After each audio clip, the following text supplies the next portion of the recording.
Welcome to the Art of Rising. You know, we're all about rising your vibration, rising the goodness, rising your status, and all those good things. I'm always here with a great friend and have another one. So I'm just going to allow him to introduce himself and tell us where he's living and what he's doing with himself these days. Greetings, All right. brother. Greetings.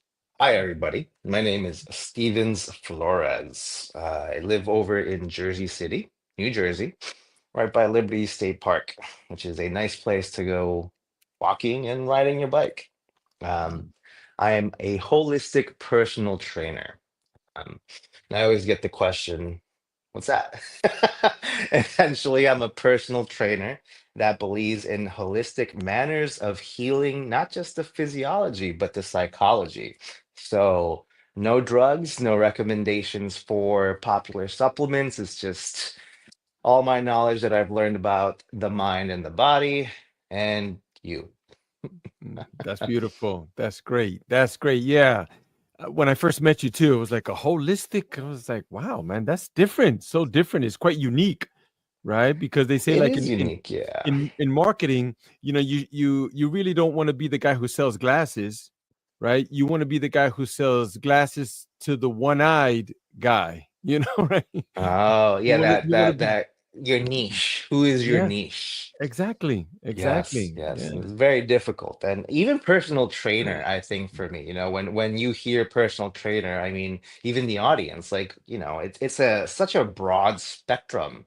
It's like, oh, it's just a guy that helps you work out. Mhm. And, Right.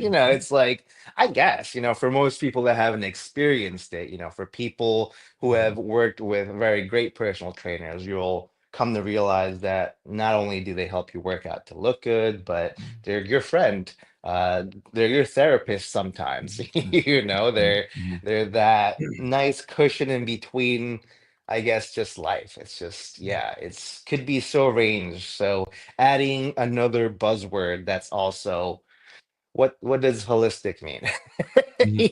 Right. It's like Right. I'm purposely digging myself a hole, but for curiosity, because Mhm. the person that's actually curious, that's open minded, that's more of the optimist, Mhm. doesn't create, doesn't subject their reality onto the world. So it's Right. like when I say two open-ended things like personal trainer, holistic, it's like, okay, what does that mean? Right.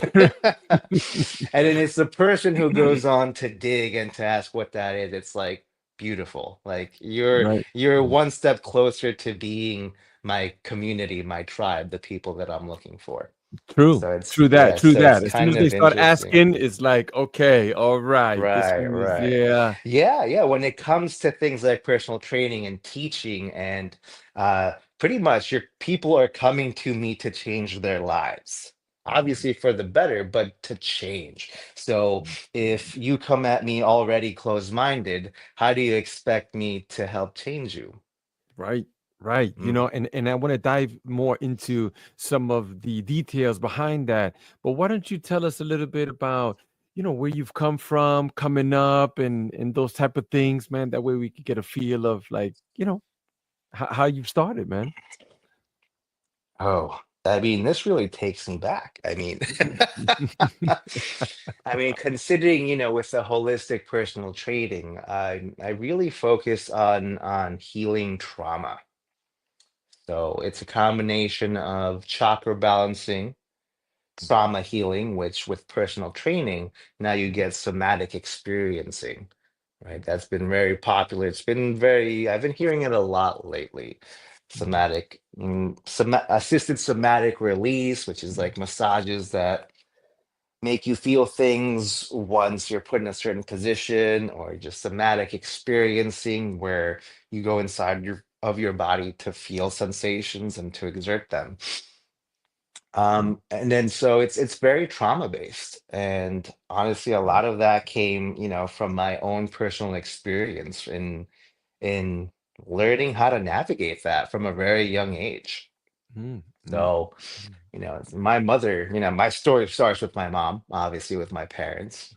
Um, my mhm, mother was an illegal immigrant here, back in like the late 70s, early 80s. Um, when it came to me, it was basically she was raising me on her own from the age of 2. And she worked all the time. So, we know the statistics in America about, men being raised by single mothers. So which isn't good, right? We Mhm. we we hear this word toxic masculinity. Well, let me tell you where it comes from.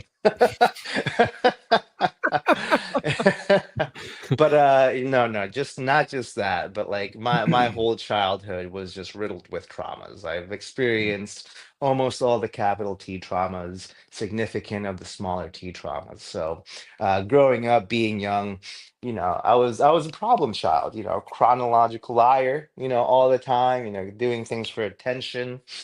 I was also the only child too. So you know how like, just lone children, it's like don't share well.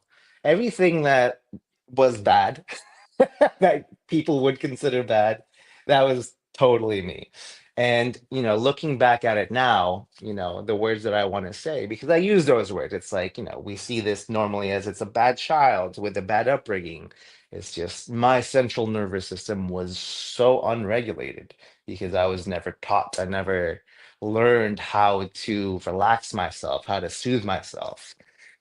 Nobody taught me that. My mom was way too busy working, trying to provide, me some food, some video games to keep me preoccupied, just to keep me quiet and satiated. So, growing up was just tough, just having all these emotions and not being able to express them because I didn't know how. Right? Once again, with my mom working all the time, all she wanted was like, hey, take the chicken out of the freezer so we can have dinner. And of course, what did I do? Everything but that.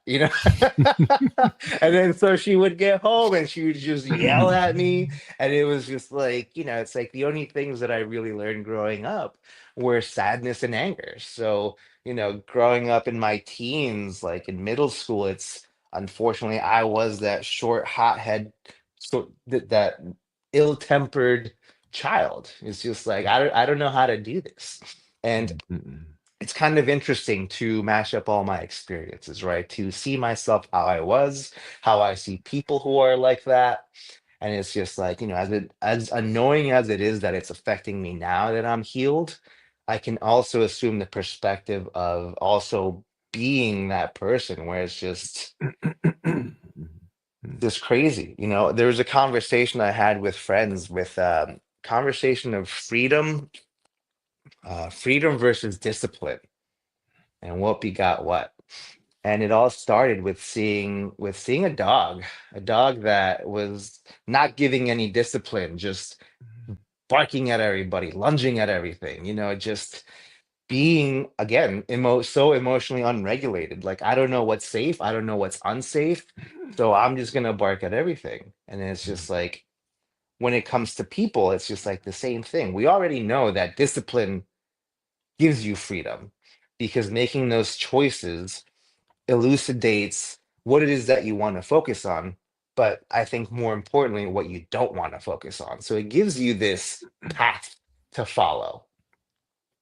Whereas, the freedom that I experienced as a child, like literally nobody raising me, just like a nervous dog that poops all over the place and just jumps on everybody, where the owner is just like, it's just a dog, I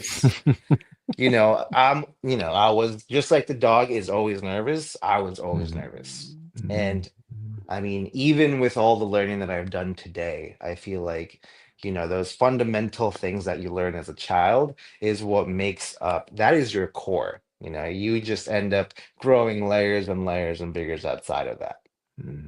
Everybody always is, I'm 38 years old and I'm a 38-year-old child, a grown-up child. It's like we are those experiences and we either learn how to mask them or learn ways to cope with what we experience. And that's pretty much the heart of trauma, really, and what I do. It's exploring that avenue by accessing parts of your body that you haven't accessed since back then.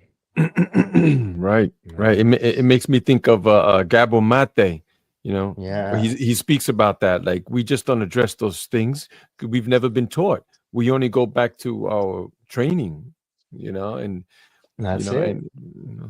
so that's Yeah, great. Gabor Mate is a huge influence. I'm currently reading his set of lectures for his compassion sheet, where it's just lessons in compassion. You know, it's Hmm. just Hmm.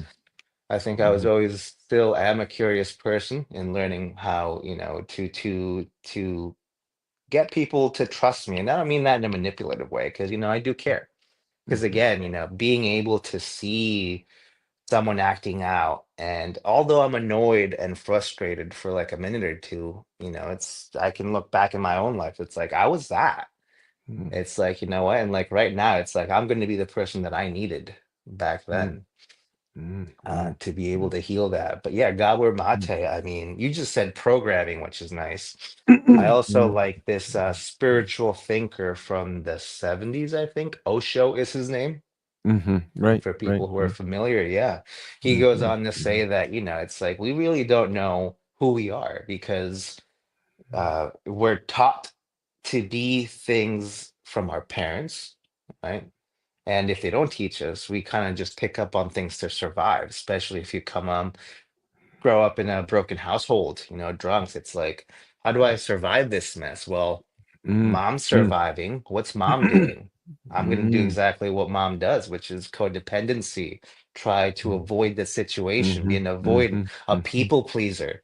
And then mhm, you wonder why 30 years on the road, you're just like, oh, I can't ask for this promotion at work, or my friend keeps asking me to do this and I can't say no. Why? mhm, It's mhm. like, well, it's from your childhood that you were, Right. where you were programmed, like you said.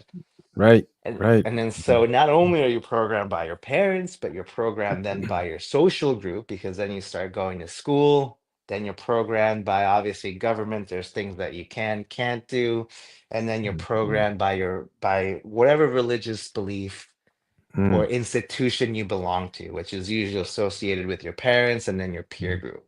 mhm, So mhm, growing up, since you're born, you're being told what to do, what to be mhm, all the time. mhm. So the real question is, it's like, why do we have so many midlife crises? Like, people just freaking the fuck out after Right. they've excelled in their career, after have their Mm, children, and they're like, who am I? mhm. Right. Yeah. Yeah. It does make me think of always I love Don Miguel Ruiz, where he says in the Four Agreements that we're just domesticated like dogs, you know, Yeah. and that's a Yeah. hard truth for people to swallow, but it's Yeah. true. They tell us, you know, here's your clothes, here's your school, here's your music, here's the foods you like, you know, Right. here's Right. the church you go to, here's your God, you know, all of Yeah. that. And then we don't question it. We just keep going like that.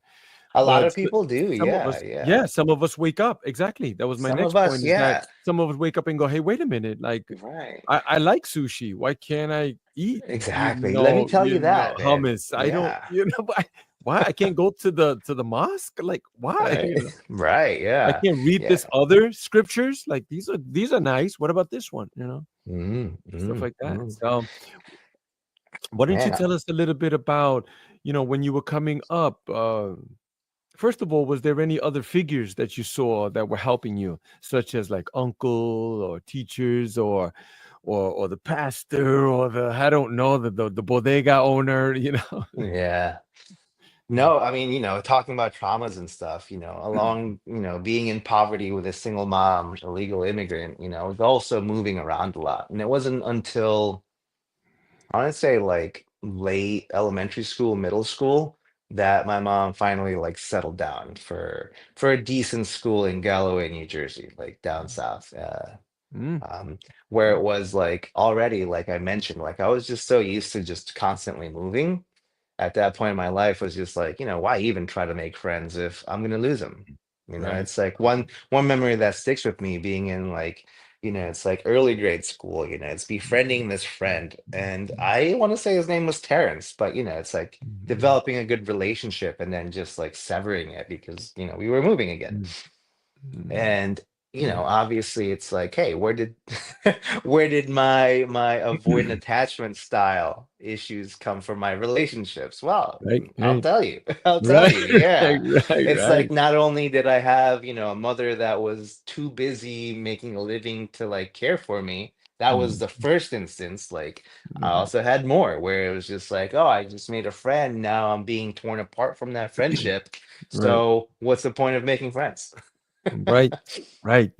For me, my old man left when I was 9. So, those teenage years came and the streets were there just like waiting for me with open arms. So people usually when they interact with me, they can see like, I'm a bit like gritty and a little like rough around the edges.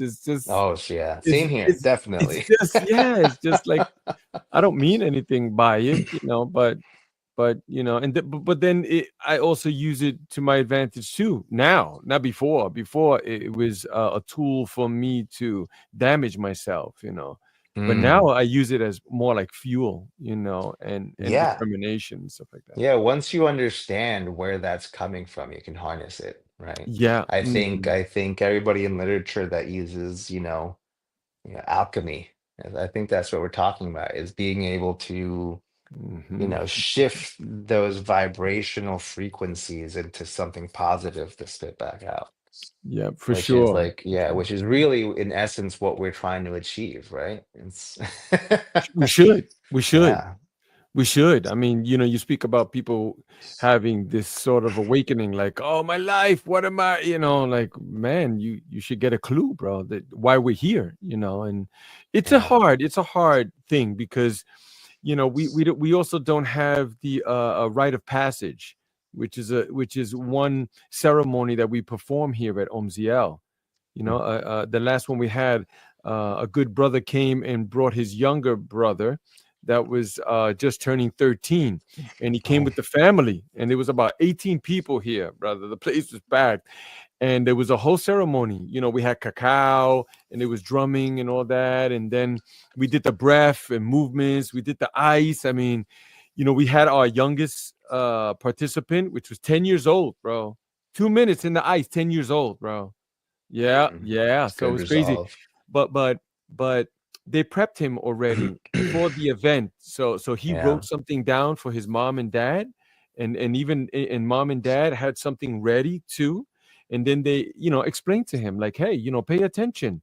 You're turning 13 now. That's it. You're not that boy no more. You can still do, young things, young people thing and stuff like that. But just Mhm. know that this is the point, where you're crossing over into manhood, and Right, right. I never got that. I just got like go have a drink and um go get a few girlfriends and stuff like that. Yeah. Yeah, Yeah, I yeah. mean, I think nowadays you're like learning on the fly. You're just learning on the fly. But Yeah. yeah, no, I mean, that brings me to mind. I read that, there's a tribe that um I'm not sure if it's the chief or your mom, but like, when you're conceived, you're given a song. Mm, And that song is sung by your mother when you're in the womb. When mm, you come out, mm, everybody in the village knows your song. And then so mm, what's interesting is, they keep repeating this melody, on milestones like birthdays and whatnot.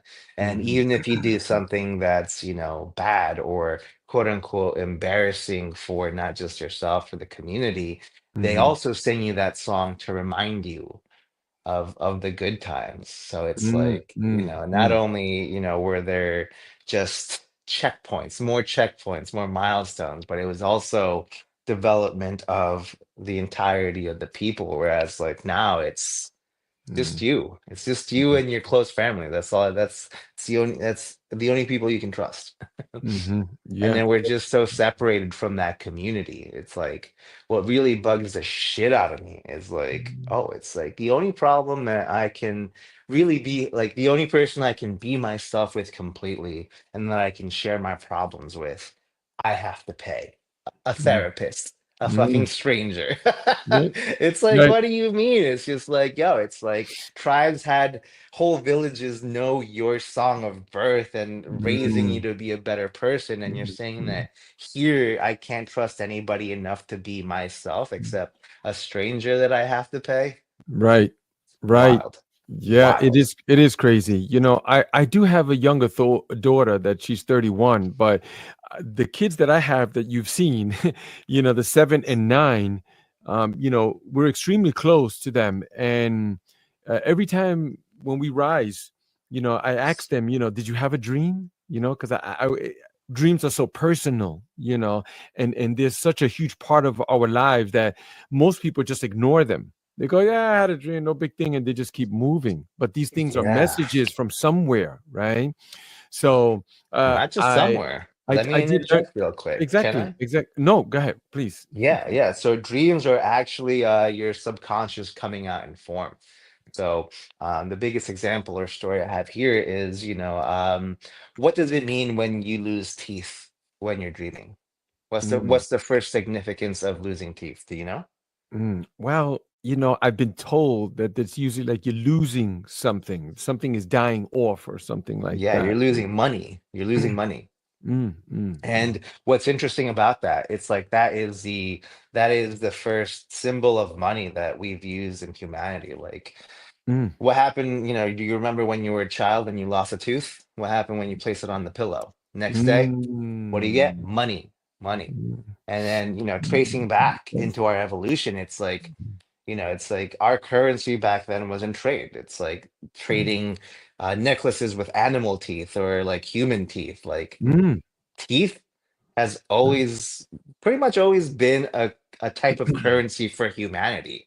mm, So is mm, the fact that when we dream about money and we wake up mm, also mm, us really letting ourselves know that we're worried about our financial standing right now? mm, mm. Or Right. Mm, has mm, it always been a correlation with teeth and money?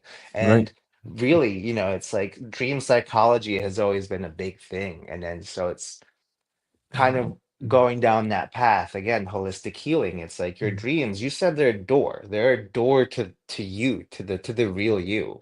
mm, And what's interesting about how we think about things, it's sometimes we have weird ass dreams. The way we learn is we associate words with things like, oh, I have an iPad, or a camera. But, as children, like we don't have words. Sometimes a lot of the times when we dream, those images become very exaggerated. So you kind of have to figure out, it's like, what feeling is that supposed to be describing? Because in mm, that mm, realm, words don't mean anything. It's all mm, visual imagery of what you're feeling, mm, mm, mm, which obviously when we go on hero doses on those very mm, personal journeys, we mm, very rarely see normal things. It's these mm, symbolic images of things that have been repressed deep down in us that we have to tackle in order to overcome yep. ourselves. And Mhm, then yep. so with dream psychology, pay attention to those dreams, guys, because that Mhm, is really, it's telling you how you really feel. It's usually mhm, indicative of what you're feeling of a situation that's past or mhm, something that you're thinking about. And then once again, once you understand that, you can alchemize that, you can transfigure mm, mm, mm, mm, those unsettling images that, I guess for many people mhm, becomes an anxiety, right? It's like especially for the spiritual, we're like, oh, I had a bad dream. I don't know what exactly it relates to, so I'm going to relate it to everything. mhm, mhm. Right. And then so Yeah. you dream Mhm, about the monster, life becomes your monster. So be mhm, careful. mhm, mhm. Yeah. Yeah. Here at Omziel, we do dream interpretations too.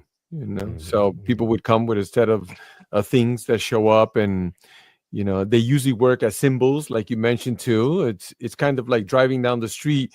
You don't need the stop sign to say stop in order for you to stop, right? It's just a Right. symbol. You already know. That's how dreams work. They're just, Yes. the red shoes, or the earthquake, or you fell from a cliff. Like they're just symbols of trying to tell you something. But Yeah. the point I wanted to make before was about the Shawar people, right? In the Sure. Amazon, right? They speak their dreams every day.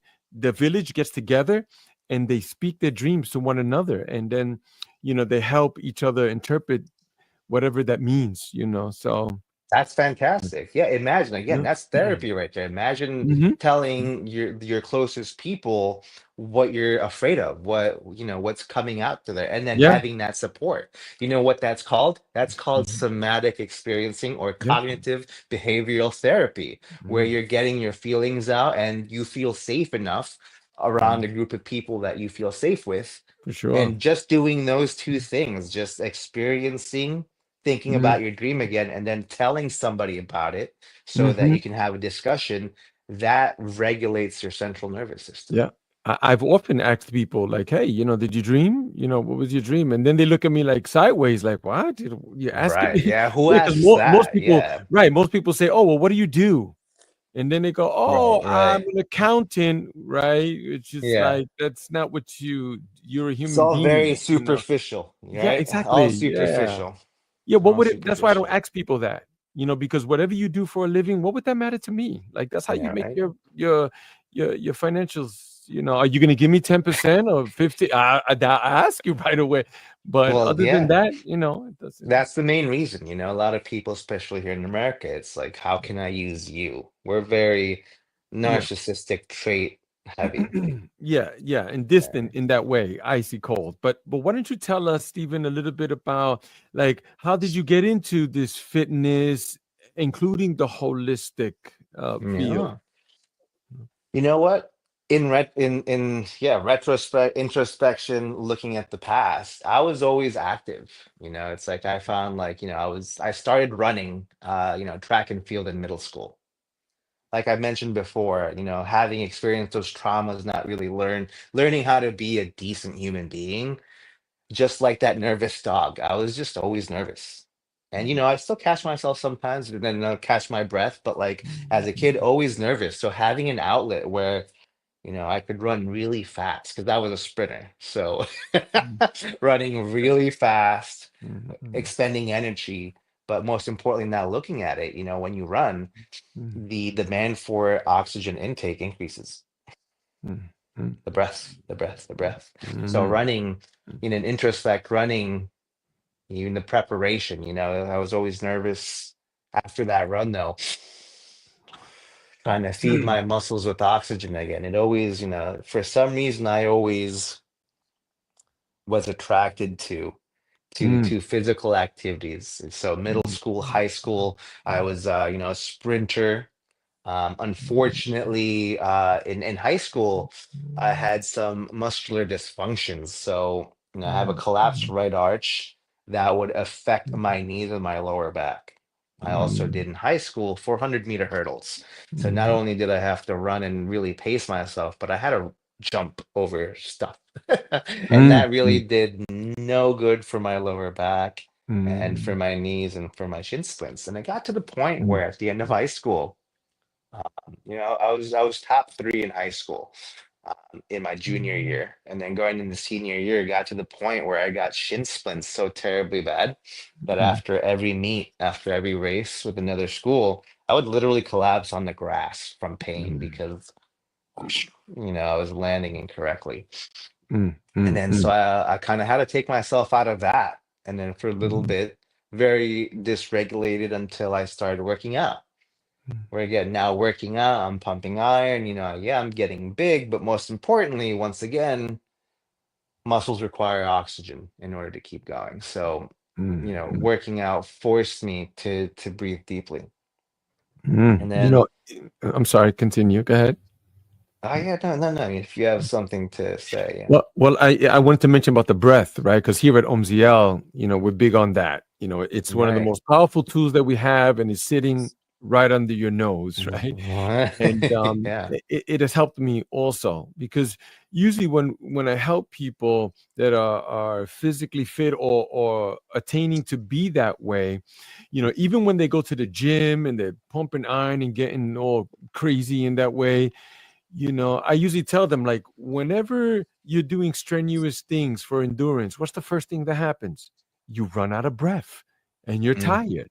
But Mhm. if you can master that, you see, that is where you step over. So perhaps you can explain, how the breath affects the nervous system and our emotions, Yeah, with some of the people certainly. that you work with. Yeah. Yeah, absolutely. So again, even when I was young, unknowingly, I gravitated towards things that helped me regulate myself, even without knowing. So now that I'm seeing it, it's like it's kind of interesting that I kind of gravitated towards that, where I didn't know it was benefiting me, but it actually was. And then, so yeah, when we talk about the breath, as I wrote the little passage for, your event that you're holding very soon, it's wherever you go, whether it be your therapist, like we were talking about, whether it be your parents or religion or wherever you go, they always tell you to take a deep breath, always take a deep breath. It's just like, okay, but nobody tells you or shows you how to take a deep breath. And then so it's just like, again, you're just working on a set of assumptions. When we think about oxygen, it's just like, what is breathing good for, right? Obvious answer comes to mind, keeping you alive, duh. But, you know, let's dive deeper into that. It's like your body is a bioorganic organism. It is made up of trillions of cells that need oxygen to survive. And then once you think about that, it's just like, okay. I always ask people, if there's a world of beings in your body, why are you only breathing just deep enough to relax, right? Like, what do you think happens to those cells that aren't getting oxygen in your body, right?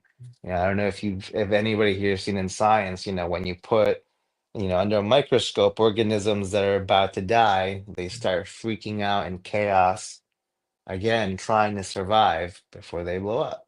Now imagine not giving 60% of your body the oxygen that it's needed to thrive. So you have 60% of the cells in your body just freaking out, gasping for air. You feel nervous? No fucking wonder you feel nervous because you're not giving oxygen to those cells. Even sitting here, taking that deep breath, just I am giving all these cells in every inch of my body more than enough oxygen to survive. And then so I automatically start feeling more relaxed because I have billions of cells now being able to breathe deep. The way it works too with exercise, like I just mentioned before, we need oxygen for our muscles require oxygen in order to release acetylcholine and L-acetylcholine for muscle contractions. When we don't breathe deeply, that's when lactic acid builds up. And for those of you who don't know what that is, that's when you're doing something, and then all of a sudden, oh, look, fireworks. I love it. Yeah. You're doing something, and all of a sudden, it feels like you're being weighed down by 1,000,000 pounds, and you just can't. That is lactic acid buildup, and that is due that's your body's way of stopping things from happening when you run out of oxygen. And then so like he said, like in the middle of that run when you're not breathing deeply and you feel like you're 60 pounds heavier is because you're not consuming enough oxygen. Right. And then so now, okay, so oxygen is good for obviously surviving, for giving our cells enough oxygen to thrive, for working out so that we can continue going. And then even too with most importantly with our posture. I don't know if you've ever seen a skeleton of our body. We have rib cage, we Mhm, have that pelvis, and the only thing we have in between is just a vertebrae in the back. mhm, So it's mhm, like, you kind of think like, how do we hold ourselves upright enough? mhm, We mhm, do that via muscles, contractions, which require oxygen. We obviously need to be breathing and we need to be alive to do that.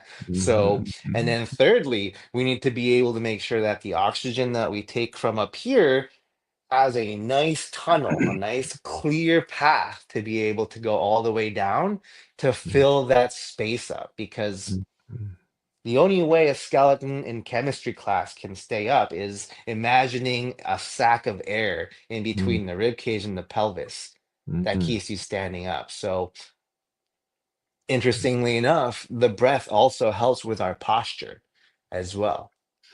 mhm, mhm. Interestingly enough. Interesting, interesting. And then I think about the emotions also. Like usually I'm like most humans on the planet, right? When you're upset, what happens? You're not noticing because you're Yeah, that breath emotionally is up involved. here, Yeah, and you're not even breathing. Like we already right breathe there. Yeah. shallow.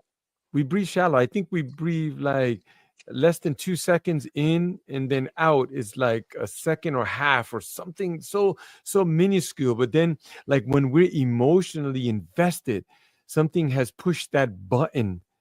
Mhm. It's almost as if we like stop breathing, and the tense starts. So if you could tell me a little bit about the emotional side of breathing, and how that can Yeah. help people, and what type of tools that can help them in order for them to regulate that, in order for them to navigate here. Sure. Yeah. I mean, that's a hell of a loaded question. But I mean, even just starting at the first, like getting angry, not breathing.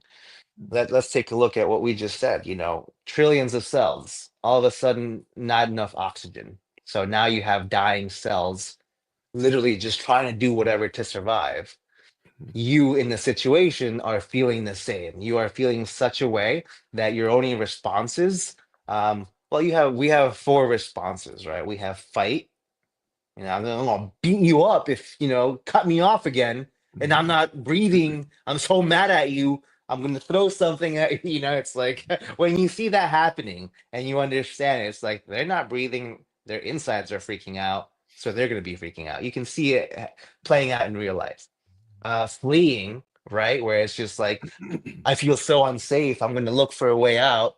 You're Mm, breathing like a squirrel or like a chipmunk. mm, You're gonna start bolting like one. You have then you have freeze too, where some people who are so unregulated or who were in very troublesome households where they couldn't do anything, just freeze. And then mm, you have fawning, where you also kind of just you sacrifice yourself. You diminish yourself to like not get beat. You become that super codependent person.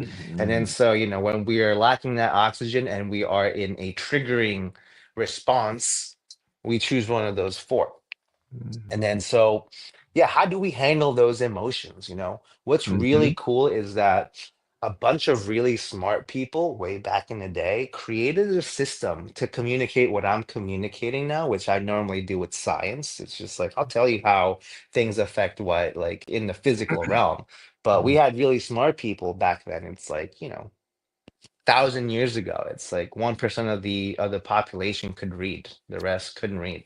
And then so they came up with a system called the chakra system in mm, India, mm, along with a way of exercise mhm, to be able to help you achieve regulation of your central nervous system. mhm, With seven specific points. What's interesting, I've been doing a lot of research because I do correlate the chakra system in what I do. Those each point is located at a major junction that is supposed to move a lot. And well, aka a lot of blood flow that requires a lot of oxygen. All the major organs, you have your pineal gland, you have your thyroid, you have your heart, you have your solar plexus, you have the endocrine system and your sex organs. Like, yeah, it is of no coincidence that all those spots are located in areas that need a very healthy supply of mm, oxygen. mm, And then mhm, so when we don't breathe, we don't have access to that. And when we notice that when we focus on driving air to the root chakra, which is in the perineum, all the way down there, the base of the body, that's when we start feeling the most grounded. And then mhm, so what the root chakra is supposed to teach us is to be able to, like I said before, how do we not just breathe into the chest, but how do we take that breath to the base? mm, And it's once you do that you start feeling grounded, that you start feeling in control in the present mm. because you're So, giving your cells oxygen, mhm, right? You're not freaking out mhm, and you're in the present. mhm. So it's Let me just say for a moment that you'll be one of the people who are running a workshop at our next event, which is the Purple Sage. And that's one of the mm, reasons why we're here talking about these things in order to show people who you are and some of the things that you're providing. And with that, I like to say, when someone does come to you and say, "Hey, I'm just flying off the handle all the time, man," and I'm in, and my breath is gone. Yeah, you're like, what is it that you tell them? How do you help them and guide them? And some of the things that yes. you tell them, hey, you might just want to, I don't know, hop on one leg, or I don't know, what is it that you tell them? Right, right. Well, brother, I wish it were that easy. I wish, I hope it gets, obviously I'm Right. working on it. I am helping people. And, the more people that get recommended to me, the more open they are from the bat. But like I Mm-hmm. mentioned before, here, especially New Jersey, Mm-hmm. United States, very closed off. There's no way in hell, hey, what are you dreaming about? Right, Fuck no. right, right. Yep. That's not I know. happening. Yep. Yep. So Yep. so because of that, because of my, kinesiology, background in working with the body, muscular dysfunctions, which is what I started doing, and now I do it with trauma. Something that I want to connect before I might get off tangent, so reel me back in, is I'm here, brother. Don't worry. I got you. thanks. Yeah, is so let me start with this. Your body is the physical representation and manifestation of your mind. What you think shows off in your body, right? And Mm, we already know this. If you're scared, if you're uncomfortable, if you're insecure, mm, mm, right? mm, You're just mhm, mhm, the mhm. body tells you. The body Yep, tells you. yep. It's like you don't have to Mhm. say anything. It's like, oh, I am really comfortable right now. Yeah. Right, right, Yeah, you yeah. know what? This is the most confident I've ever felt. Right. Right? You look at me and you're like, you're fucking lying. Yep. You Mhm, don't need to know about chakras. You don't need to know you have a kinesiology degree, nothing. It's just mhm. within that human nature where you're just like it's like Mhm, either this guy doesn't trust me or I can't trust this guy. It's one mhm. of those two. And then Body so language. body Mhm, language, which is mhm, affected by your psychology. mhm, And so, interestingly enough, when muscular dysfunctions develop, it's because you've been doing something incorrectly for so long mhm, that it becomes normal for you. And then, mhm, so in my line of work, it's like, how do I teach you that A, what you're currently doing is not efficient, which is probably what's causing all these psychological problems. Definitely physiological problems like sciatica or like knee pain or like lower mhm, back spasming or mhm, like impinged shoulder or thoracic mhm, outlet syndrome. You mhm, name it with the bone in the body. It's mhm, caused by muscular dysfunction. mhm, And like I said before, the chakras are also located in right along the vertebrae, which is supposed to move. So if you have mhm, dysfunctions and this mhm, isn't getting, again, is mhm, my heart chakra open or closed right now? Would you mhm. assume if I just ran around walking like this? Right, right. Yeah, I always notice guys who they're always with their arms closed, like Crossed arms, on the cross shoulders arms, forward. cross legs. Yeah, Both. right. I'm like, wow, this guy, he's closed. He's Closed talking off. like he's open, but he's Right, saying his body's right, saying right. something else. And Yeah. then here it's like, what do we say? Hey, Omar, how are you? Right. We already I'm know the open. chakras, it's Hmm. open, we Hmm. have blood flow, so it's easy to see. It's almost elementary to see how the chakra system, how body dysfunction, nonverbal communication is all Hmm. connected to your psychology. Hmm. Um, Hmm. and then so yeah, when people come to me, it's now more of an observational thing. I've worked at popular gyms like Equinox and Crunch. Hmm. Did so well and was doing something so different from what trainers were doing there that I decided to do my own thing now. But I Hmm. see how you move, and now that I know that a muscle dysfunction of your shoulders is probably Hmm. because you're dealing with a lot of grief, you don't like Hmm. Hmm. speaking out, it gives Hmm. me a little bit of a clue. And then with those clues, I can start asking you a little bit more questions, right? It's all about that relationship, making you feel comfortable. I'll give you something. It's like, hey, you have lower back pain? Let's fix that in 2 minutes. Hmm. Oh, Hmm. yeah, this guy, he healed me. Yeah. And then Hmm. all of a Hmm. sudden, it's like, okay, people who have lower back don't have control over their hips. Mm, We mm, have two chakras that, kind of play at the hip area, your root chakra and your sacral chakra. We mhm, already know that one is rooted in groundedness or lack of, so mhm, fear, anxiety. And the sacral chakra is also uh, creativity, emotional creativity to be mhm, yourself. So it's like, mhm, okay, I know that. mhm. How do you feel day to day? Do you feel more anxious than not? Right. Yeah, I mean, all the time, Mm, all the time. mm. Yeah, Right. Yeah, it's like, I can say that, when I not when I first met you, but when we started to get to know each other, you helped me right away, man. You did like a little something, pushed me here on the side, like it caused some pain, and then it helped me. So you definitely know what you're doing, and you provide a tremendous service to people that are going to some of these fitness trainers that do not know about the deepness of it. They're almost providing that band-aid. It's kind of like when you go to CVS, you get yeah, cough syrup, but then when you go to a holistic store, like they're giving you herbs and roots in order the to get to the, solution. Yes. yeah, for that lifestyle, man. That's what I love about you, man. And Yeah, and that's Mhm, unfortunately, again, everything is, we said superficiality, and that kind of goes for our healthcare system. Our mhm, healthcare mhm, isn't really healthcare, it's death care. It's making sure you mhm, don't die. mhm, But mhm, it's it's mhm, it's a business. Why, as a business, would I make a pill that you'll only take once? mhm, mhm, That's mhm. not profitable. Right, right, right. Yeah, I gotta yeah. make sure you take that twice a day, every Mhm. single day for Every the single best day. rest of your Yeah, life. yeah. And if you can make your Right? own pills, that won't work either. Exactly. Yeah, because it's not regulated, right? Yeah, exactly. We'll Yeah. we'll find you if you do. Oh, yeah, yeah. This is But crazy. This is yeah, crazy. going in the realm of, other solutions, chiropractor, Mhm, not that I dislike them. I love them. mhm, They deal mhm, with the vertebrae, they align you, you feel great. But mhm, I mhm, always tell people when I talk about it, it's like, mhm, what do you think aligns your bones all day, mhm, every day?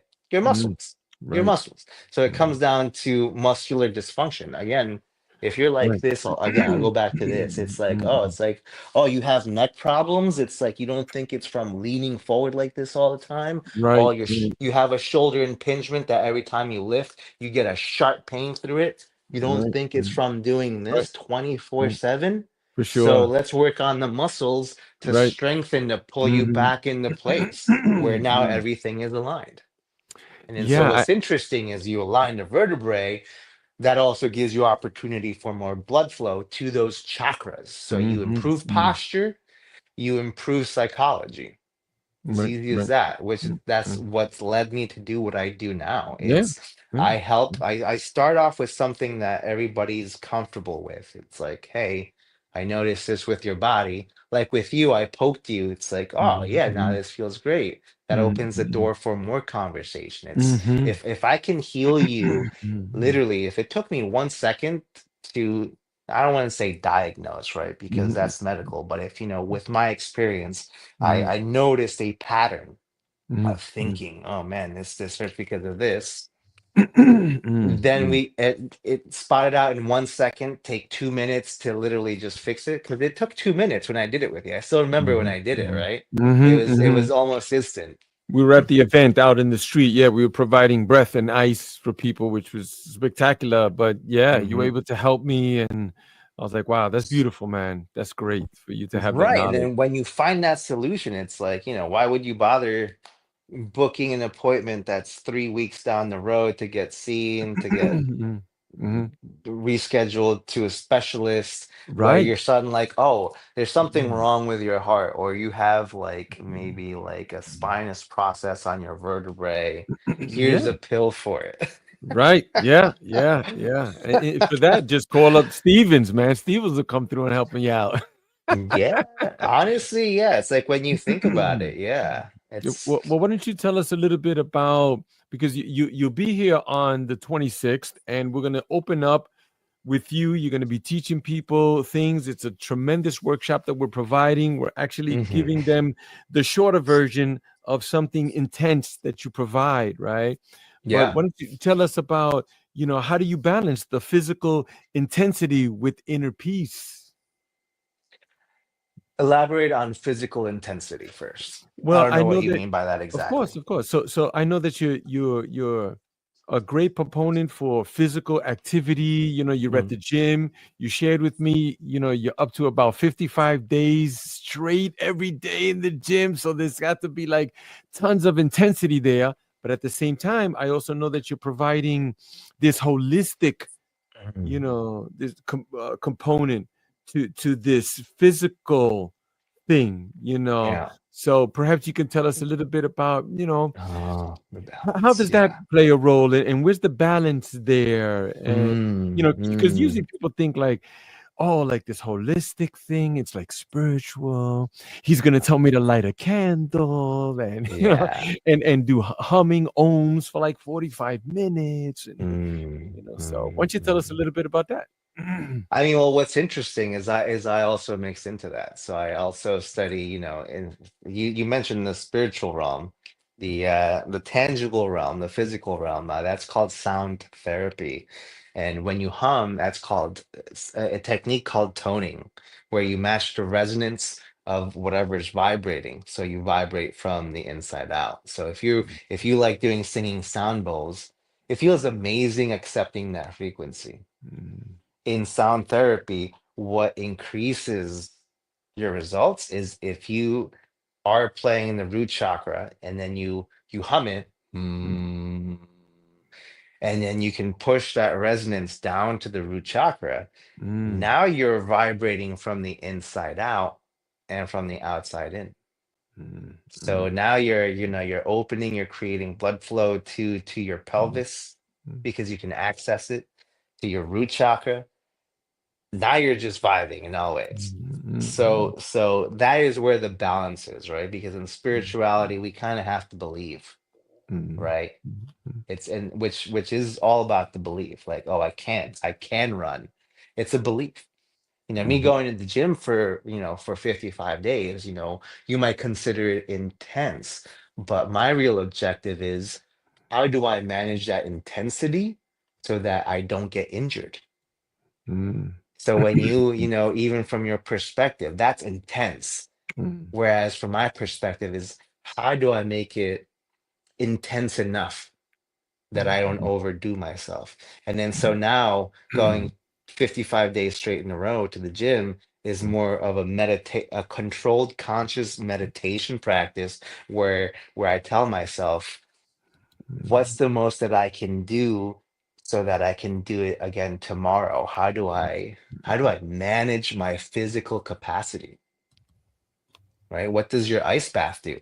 You mhm, manage your physical capacity with your mhm, mentality, mhm, right? mhm. So Yep, it's yep. kind of interesting how the intensity, Mhm. it's actually just, the management, Yeah. the balance of those It, two. it is. It's mental. It's mental, which is connected with that essence of whatever you want to call it, pure consciousness or whatever. But you have to start to begin to master those things and to You do, yeah. learn from It's the core. masters who speak about, because you spoke about Mhm. some high level players there. And I would advise anybody to take the message that those people give, not the person, Oh, yeah. because you'll always find something that you don't agree with these people, Always, right? but always, the but the always. message that's coming in, because for me, I've shared with you also, I push my body. Lately, I've been really pushing it hard, man. Like, let's Mm. go. I need to see what this is about here. But it's all mental. It's just mental. Like, It if I'm is tired, mental. then just go to sleep. Like, I go to sleep a little bit earlier, if I'm tired. Right, right. But it's just the mental aspect. 100%. And then going back to the intensity, so I still haven't answered your question. Yes, So, please go right ahead, brother. so despite you believing it's intense, it's me finding a balance to not get hurt. And then so on the one end of the extreme is you do so much that it's beyond your capacity and you do get hurt. Mhm, And then mhm, on the opposite end of the spectrum is you do so little that you end up withering away mhm, and you become ill, you become hurt. Hurt mhm, becomes your constant state. So when you go to the extreme, injury, you become disease, illness, and then you go back. So a lot of people stay within that realm of trying too much, your body letting you know, or on one end of the spectrum. We know that in the physical realm, we need to, well, first of all, just in general wellness, love the fireworks. It's great. Yeah. Adds to the All point. right. Okay. We want to make sure that we our muscles are working well enough where we can move our joints, where we can increase blood flow to our chakras so that we feel grounded, emotionally centered, expressive, where we can see and not be disillusioned, where we can be tricked by others. Working out, making sure your body's moving properly is going to align your chakras in the physical realm. And then focusing in the spiritual realm, make sure that you're manifesting, becoming intentful on making sure that everything is in alignment. And then so we also know the older you get, the more bone density you tend to lose. We also know in exercise science that the more muscle you have and the more load, the more strength training that you do, the more muscle builds up, the more density we get in our bones. So to battle osteoporosis and the withering of bones, we actually need to subject our body to hard things to tell it that, hey, we need this density to do this stuff. And it's doing that exactly, which is what prevents you from becoming ill, from getting osteoporosis, having bone issues when you're older. It's being so frail that when you fall, you break your hip. Exercising, making sure that your muscles are working the way they're supposed to, constantly providing oxygen, right? Because we just talked about it before. Working out helps you breathe deeply. So now, if you have your meditative spiritual practice and then you work out, now you're breathing deeply in two different times throughout the Yeah. day. Yeah. In a meditative state. Exactly, exactly. And then so again, it's just like, where's the balance of that? Obviously, if you have constant joint pain, if you have nerve issues, your illness either from doing too much and constantly breaking yourself or not doing enough. So Right. finding the balance of just moving your body, which we Mhm, already know affects. If I move, if I teach mhm, somebody back exercises and how to open their shoulder, not mhm, only does this pain go away that they're feeling, but all of a sudden they're like, oh, I just want to talk to somebody about my feelings. So we're mhm, already mhm, doing that spiritual work just by doing the mhm. physical work. Right? A lot Wow. of a lot of Wow. people separate the physical from the spiritual, but what nobody Mm, tells you, what I kind of figured out, those really smart people from 1,000 years ago, they're like, mhm. you mentioned everybody loves a fucking story. How do we Yeah. turn this into a story of Yeah. energy, symbolism, of Mhm, manifestation, where mhm. people kind of get an idea to do both? And Yeah. that's essentially what I'm trying to accomplish in this brand is to get the Funny. spiritual, the physical, and then just connect it with Yeah. psychology as well. So we have physiology, psychology, spirituality. We Mhm, have something to believe in, something that we know. So mhm, intellectualism, intuition, we're putting it together in a way that is easy for you to understand, mhm. but also easy for you to carry out. Oh, yeah, and you're doing it, and you're definitely doing it, brother. Thank you so much for your time, for your knowledge. I mean, we could just go on and on. We're getting close to the hour here. Yeah, yeah. I'd like to ask you, where can people find you? If they're looking for you to talk, obviously here at the Purple Sage, which is taking place on Oh April yeah. the 26th, you can come and meet Stevens personally and sit with him and chat. He's open like that. Trust me, I know. But where can people find you, brother? Yeah, but first, yeah, for your event, I'm Hmm. going to be opening it up, right? And we decided that was going to be the best thing to do because once again, it's what I'm focusing on here is actually the first session of my program to completely heal you, to align your chakras and to align your body.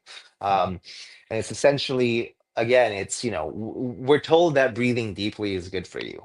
And we've heard that trillions of times, because Hmm. gazillion, but nobody teaches you how to be able to breathe deeply properly, right? We have a body that takes care of that. So what I'm going to be going over is, a little bit of personal training with the spiritual training is what muscles you need to contract, what you Mhm. need to do to your body so that you Mhm. can actually feel the deepest breath that you've ever felt for the very first time, so Mm. that you can keep doing that repetitively. And that's going to essentially optimize the breath work that we're going to be doing with you right afterwards, Mm. right? Once Mhm. you learn in the supine position, lying down, how to take a super deep breath, we're going to Mhm. use that to your advantage by really getting the most out of what you're going to do. So I know I'm going to be there super early. I'm going to be the first person there to go through things. So if you really want to get most out of everything that day, including the ice bath, Mhm. breathing Mhm. deeply is going to help you. Mhm. Come Mhm. early. Definitely, And definitely, definitely. yeah, And you where can can people find me. find you, right? Yeah, right. You can find me on Instagram. My handle is Steve's Fitbit.